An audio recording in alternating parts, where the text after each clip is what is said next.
half human, half machine. And in Detroit, at least, not everyone was happy to see it. I'd just landed a job as head of security at Sarif Industries, a cutting-edge biotech firm. David Sarif himself handpicked me for the job. Said he needed me to keep his people safe. My ex, Megan Reed, was one of them. A brilliant neuroscientist, Megan had found a way to make augmentation safe and affordable for everyone. All she had to do was present her research to Congress. But the night before her big meeting, my security measures failed. A team of Black Op mercenaries stormed into Sarif headquarters, massacring everyone in sight.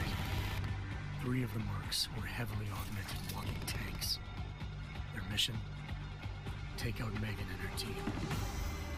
I tried to stop them, but their leader tossed me through a plate glass wall. Last thing I heard as his bullets slammed into my brain was Megan's dying scream. I should have died with her. Only I didn't. High-end military-grade enhancements saved my life. The best augmentation Sarif's money could buy. Took me half a year to get a feel for them. Should have taken longer. But 6 months into my recovery, Sarif Industries was attacked again. This time, by a radical group of pro-human purists. Violent, militant, and fanatically opposed to human augmentation. They claimed to be members of Humanity Front, a non-profit organization that wanted the UN to limit biotechnology research. The thugs broke into Sarif's factory and found machinists working overtime on a top-secret military augment called the Typhoon. Sarif sent me to retrieve it. And when I did, I found one of the so-called purists next to it, wired with cerebral implants, trying to download its classified specs. Obviously, something more was going on. The Aug killed himself before I could question him. Sarif ordered me to dig deeper, so with the help of Frank Pritchard, Sarif's head of cybersecurity, I did. Turns out a second hacker had been controlling the Aug's actions from somewhere off-site. Pritchard and I tracked his signal to a secret FEMA internment camp in Detroit. The Black Op mercenaries were there. The same mercs who'd left me for dead 6 months before. Figured they'd try again when they saw me. Wasn't so easy for them this time. I took out the tank named Barrett. Even got him to give me a new lead. A penthouse apartment in China. Of course, we both knew it would be a trap in the end.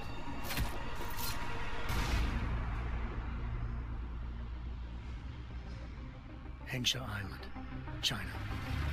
Home to a city so crowded, they had to build a second city on top of it. Trying to find clues in Hengsha wouldn't be easy. Lucky for me, I wasn't alone. Farida Malik, Sarif Industries' ace pilot, had lived in Hengsha before. A good person to have on your side. She knew enough about the place to get me around. Malik dropped me in the lower city, close to the penthouse Barrett had told me about. Bell Tower Associates, a private security firm under contract to the Chinese government, had agents tossing the suite when I arrived. Just not for the reason I'd been expecting. Turns out the man who lived there was a criminal hacker named Van Bruggen. The same hacker who'd been remotely controlling the Aug in Sarif's factory. Van Bruggen's panicked decision to force the man to commit suicide had been a mistake. Now his mercenary partners were gunning for him, and I needed to find him before they did.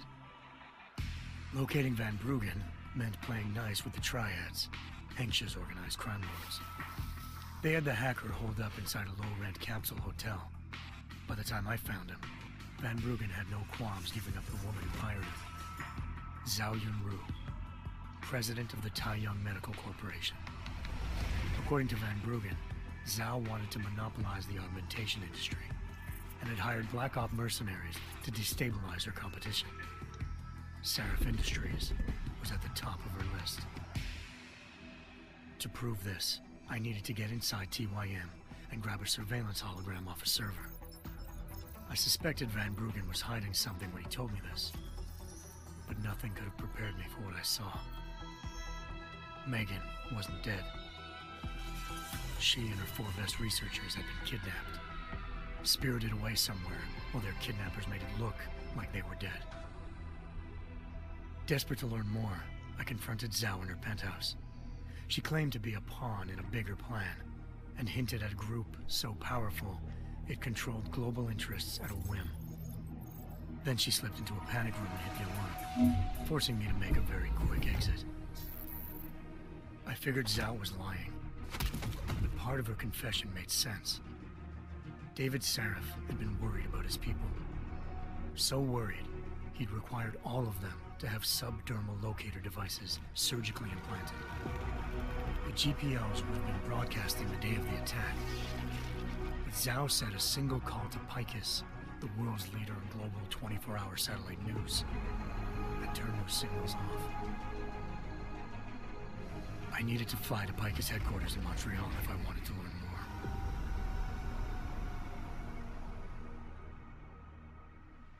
Eliza Cassan, Picus Communications' First Lady of News.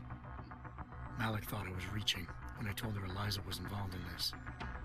The world's most famous news anchor, working with a mercenary hit squad. But when I confronted Cassan in her office, she freely admitted to jamming Detroit's satellites the night Megan's team had been taken. Said she's just been following her commands. I suspected she wanted to say more. But Black Op mercenaries showed up looking to shut us both down. And just like that, the Eliza I'd been talking to disappeared.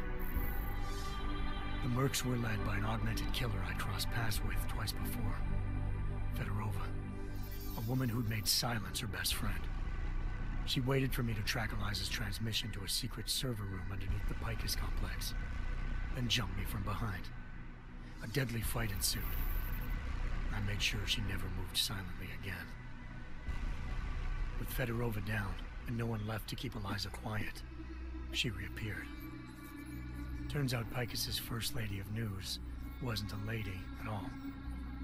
She was a sophisticated AI program, engineered to monitor data streams and control what people believed. Eliza told me the Mercs had brought in a Humanity Front doctor named Isaiah Sandoval to remove the scientist's implanted tracking devices while Detroit's satellites were down. She also told me to speak to David Sarif if I wanted to learn more. By the time Malik and I got back to Detroit, tensions between normal and augmented citizens had reached a flashpoint. Riots were breaking out in several cities, and the UN was being urged to intervene. Sarif was trying hard to convince Hugh Darrow, the inventor-turned-philanthropist who'd once been a leading proponent of enhancement technologies, to help stop a possible regulatory vote. Sarif had a lot riding on Darrow. Megan's discovery would have given millions of people the chance to evolve beyond their normal human abilities, and at the same time catapulted Sarif Industries to the top of the Fortune 500. According to Sarif, Megan's kidnappers knew this, and didn't want people evolving unless they controlled how it was done.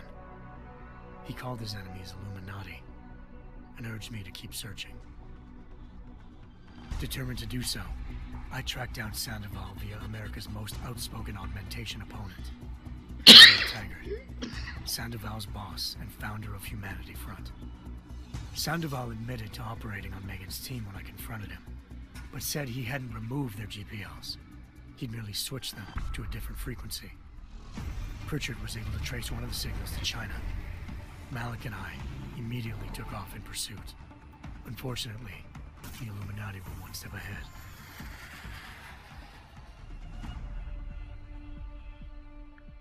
Ambushed.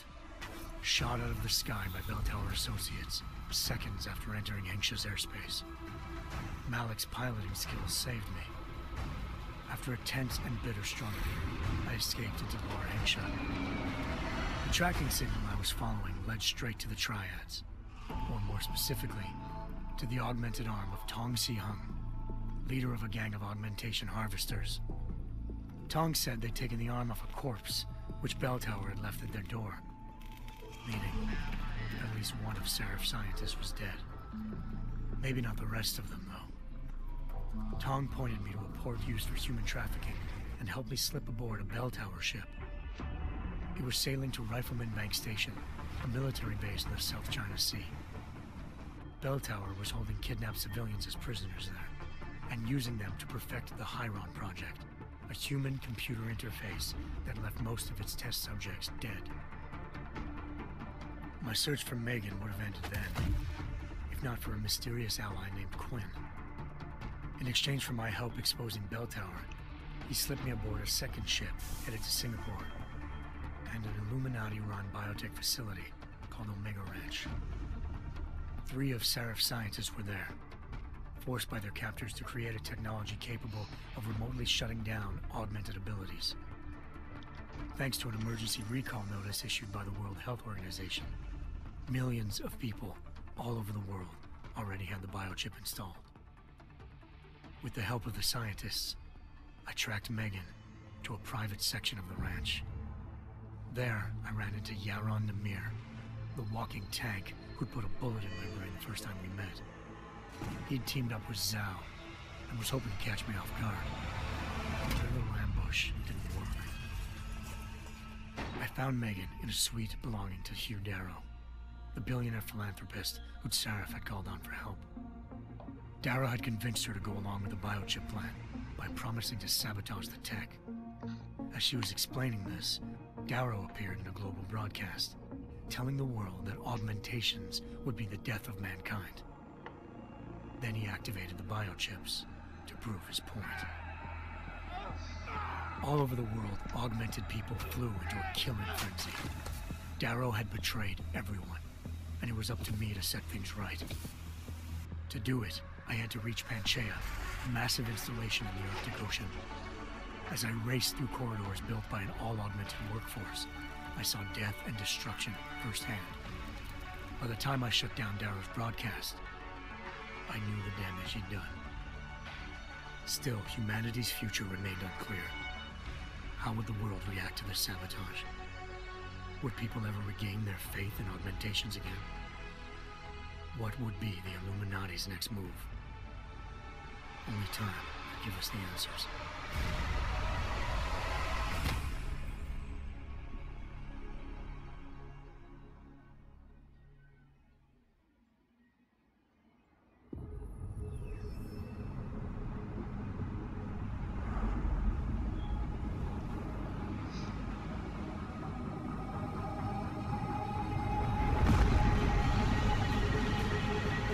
I once thought I could save the world.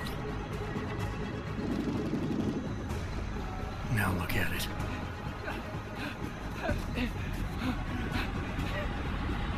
In yet another augmented terror attack, 251 passengers aboard Sister Airlines Flight 451 were killed when an augmented passenger broke into the plane's cockpit and ruthlessly butchered its flight crew.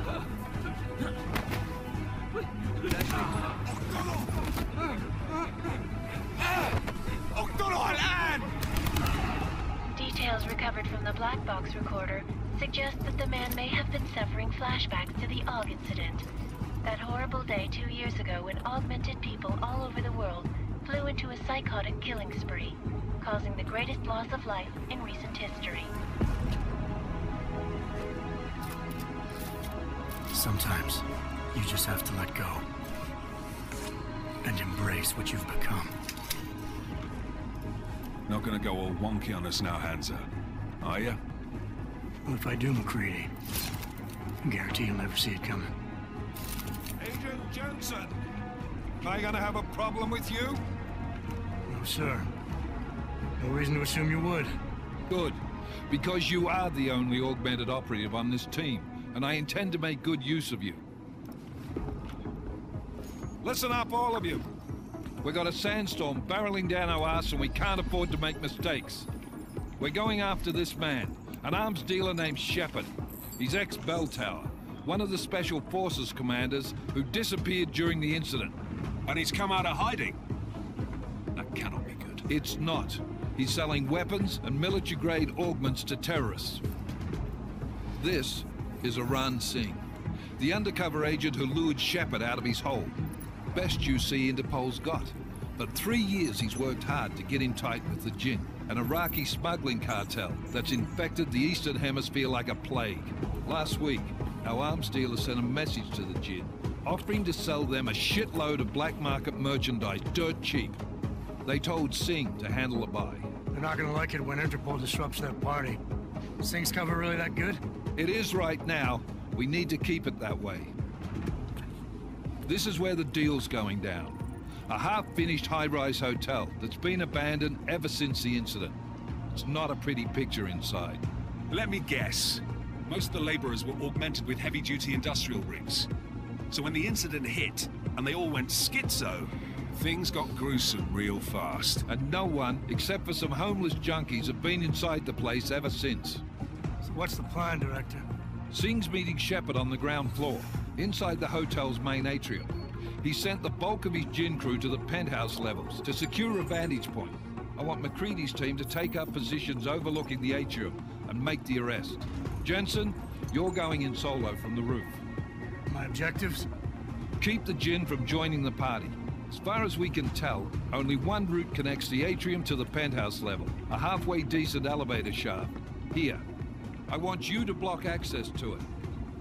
Fine. Just cut me loose. Do you plan on relying solely on your augments for this one? I'd recommend taking a little hardware, just to be sure.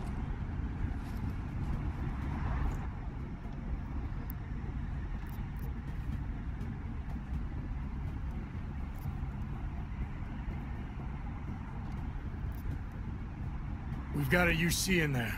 Might be easier to maintain his cover if he's not the only one still breathing when this is done. Smart thinking. Yeah, but if anything does happen to him, you'll be telling his wife. After you get out of the hospital, of course. What about range? There's lots of wide spaces and high ceilings in there, but a number of tight and constrained rooms too. So it's a crapshoot, really.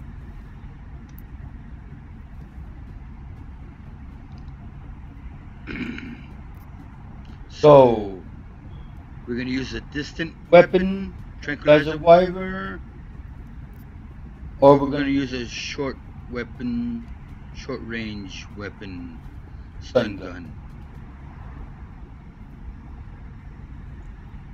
I'll go for the tranquilizer rifle, go from the distance. Well, I'm not looking to play dice with anyone in there. Give me something with distance. Your call. Less chance of being seen and compromising Singh that way. One last thing, Jensen. Singh said the Jinn are using some sort of portable Wi-Fi device to boost communications. He's got a better chance of maintaining cover if you disable it. I'll keep an eye out for it. But aren't we on the clock here? You said there's a sandstorm moving in. There is, and we got the intel on this mission at the very last minute. So we're scrambling a little.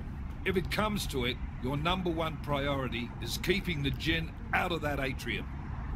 Copy that. Time to put away your heavy thoughts, gentlemen. We're approaching the target building. You're up first, Jensen. Let's do this. Dubai, 2029. This is Knife Leader. Engage Hush drives and descend to Angels 1-5.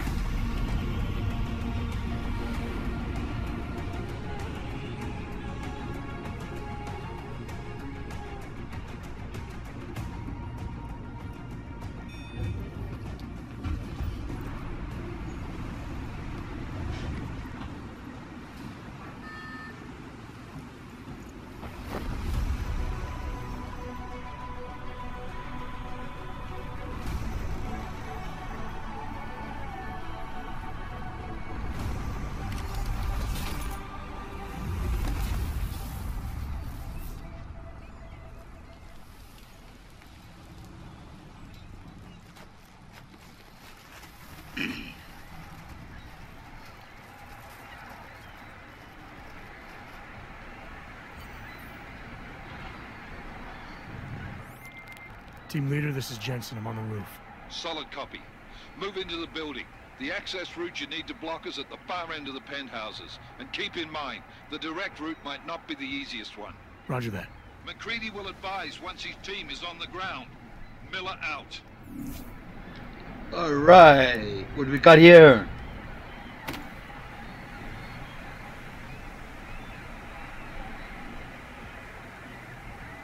I can rotate it. Let's toss it. Very nice. Well, the graphics look pretty good. What we got over here?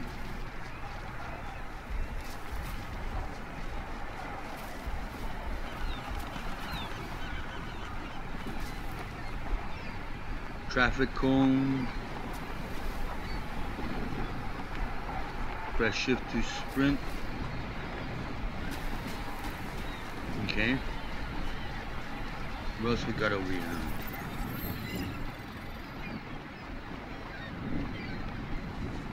Tab. On my inventory. Got 2 grenades.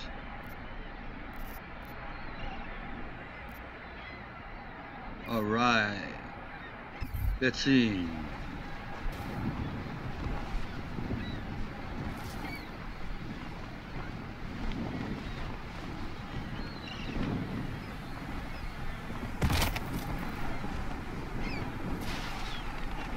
Shoot.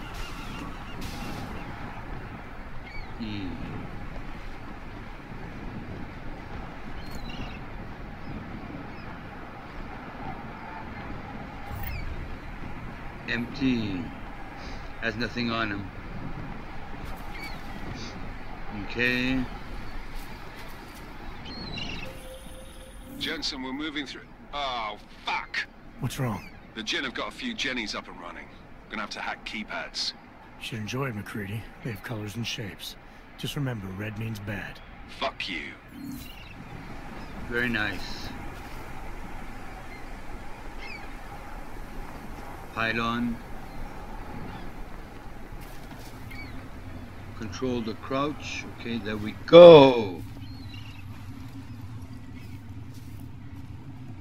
Okay, where am I here?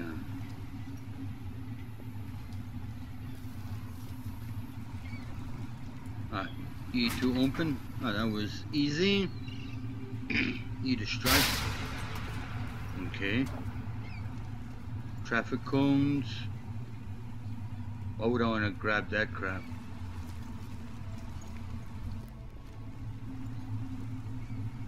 Pylons. What do we got here? Can't do anything. Oh, just a light.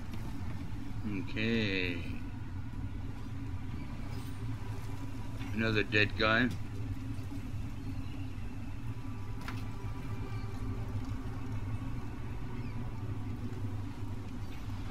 Well, climb, buddy. Oh, there we go.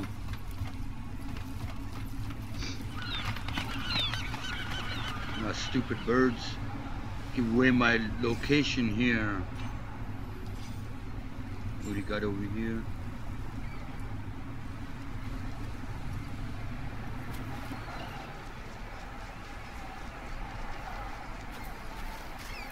Let's see. There's that sandstorm they were talking about. Doesn't look very good. Toolbox. Heavy plastic container. What's that? Better not be a landmine of some sort.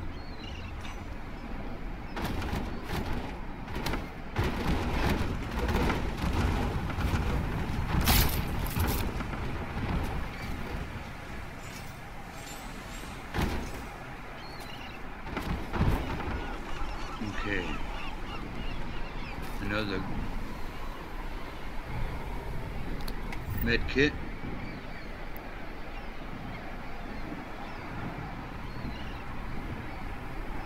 Hyperstem injector, I'll take it. Search this guy, he has nothing.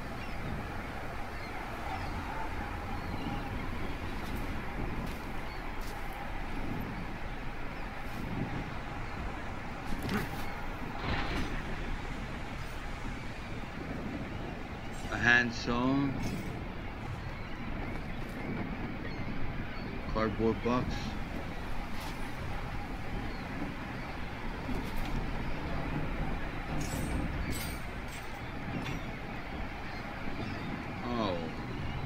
Okay.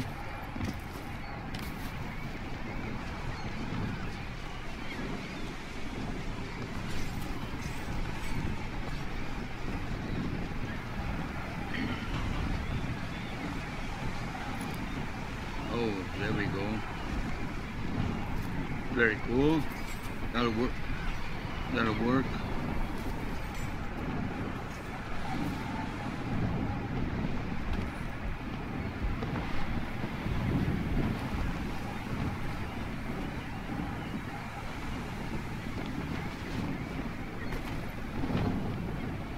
Search this guy. Nothing.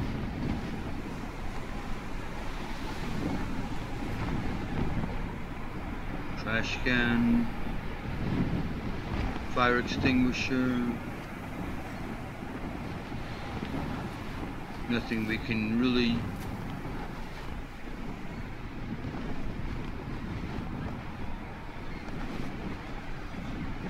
Where's the augmentation wheel? What's this? Toolbox.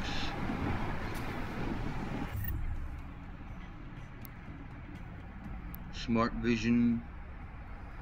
Typhoon.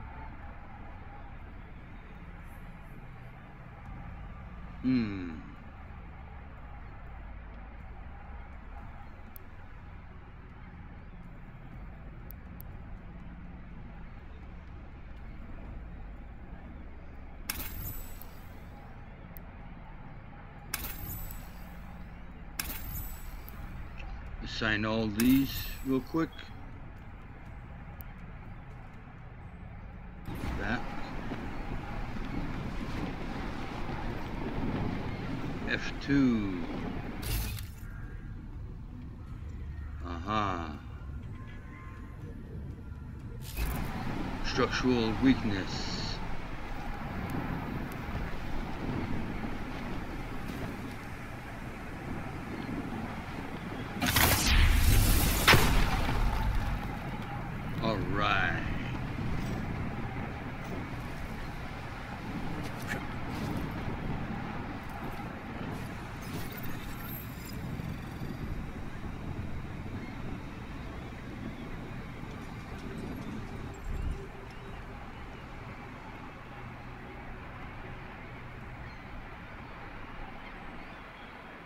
Okay.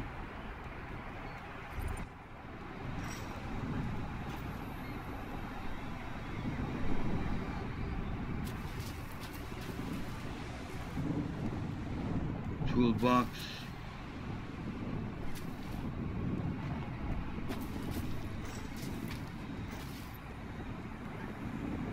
Do you find anything we can use?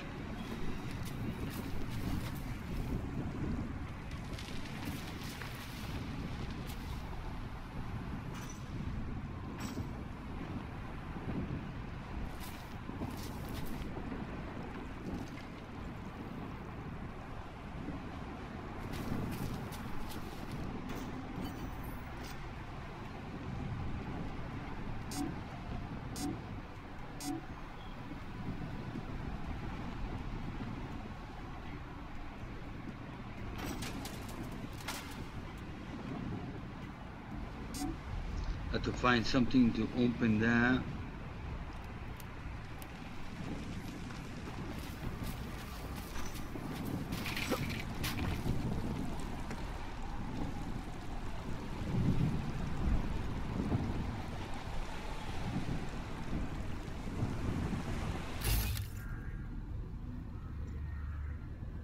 Let's see here.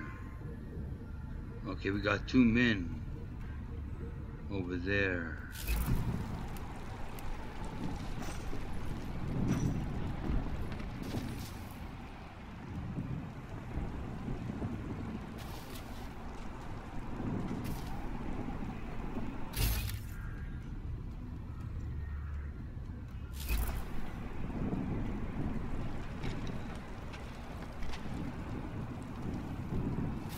Okay, let's see, get around this. There we go.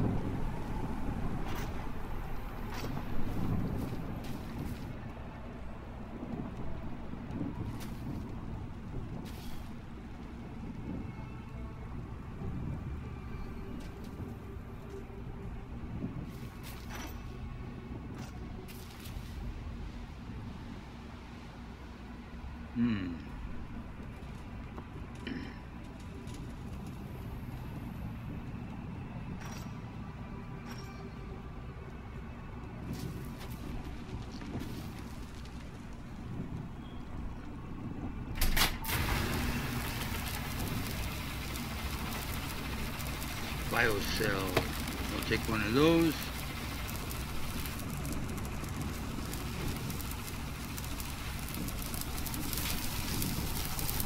Whoa.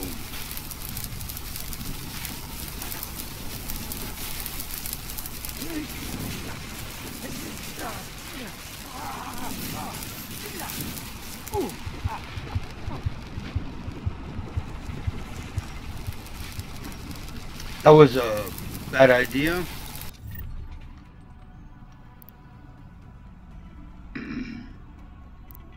Let's just do.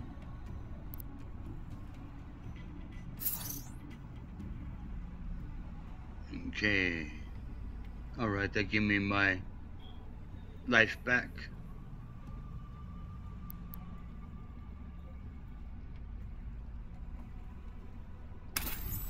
Assign all these.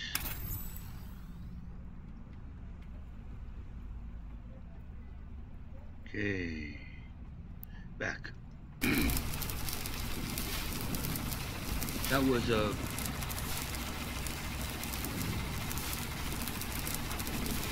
bad idea there.